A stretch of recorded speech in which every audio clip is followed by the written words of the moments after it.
Oleh karena itu, aku berkata kepadamu, mintalah, maka akan diberikan kepadamu. Carilah, maka kamu akan mendapat. Ketoklah, maka pintu akan dibukakan bagimu. Dan apa saja yang kamu minta dalam doa dengan penuh kepercayaan, kamu akan menerimanya.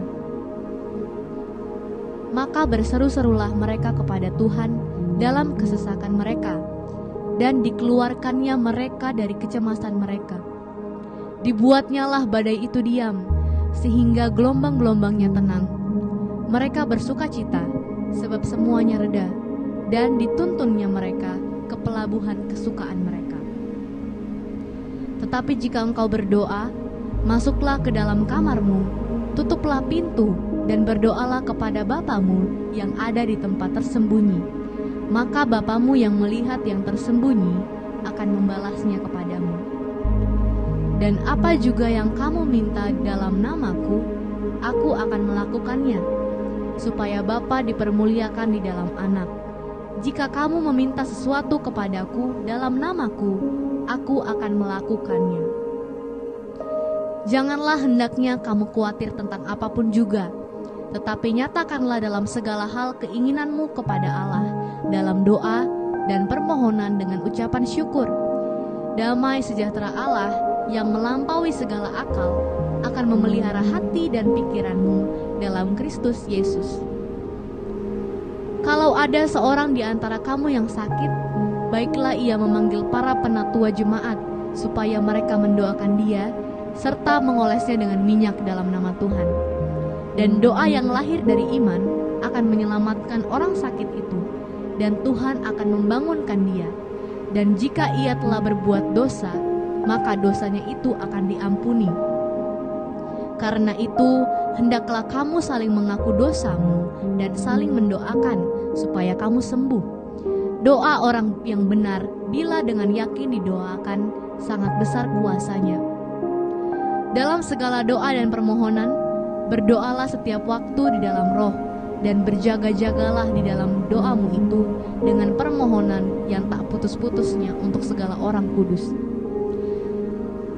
Karena itu aku berkata kepadamu, apa saja yang kamu minta dan doakan, percayalah bahwa kamu telah menerimanya, maka hal itu akan diberikan kepadamu.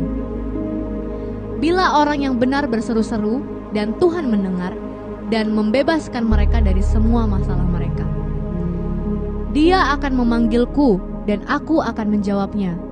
Aku akan bersamanya dalam kesulitan. Aku akan membebaskannya dan menghormatinya. Sekali lagi aku berkata kepadamu, bahwa jika 2 orang di antara kalian di bumi setuju mengenai apapun yang hendak mereka minta, itu akan dilakukan untuk mereka oleh Bapa-Ku yang ada di surga. Dan ketika kamu berdoa, jangan menjadi seperti orang-orang munafik, karena mereka suka berdoa dengan berdiri di rumah-rumah ibadat dan di sudut-sudut jalan, agar mereka dapat dilihat orang. Sesungguhnya aku berkata kepadamu, mereka mendapat upahnya. Namun ketika engkau berdoa, jangan menggunakan pengulangan kata yang bertele-tele, seperti yang dilakukan oleh orang-orang yang tidak mengenal Tuhan. Sebab mereka mengira bahwa doa mereka akan didengarkan karena banyaknya kata-kata mereka.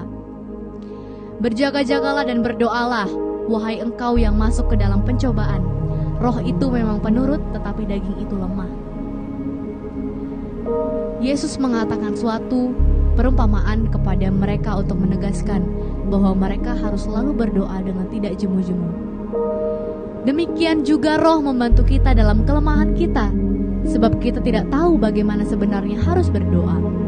Tetapi Roh sendiri berdoa untuk kita kepada Allah dengan keluhan-keluhan yang tidak terucapkan. Dan Allah yang menyelidiki hati nurani mengetahui maksud Roh itu, yaitu bahwa Ia sesuai dengan kehendak Allah berdoa untuk orang-orang kudus.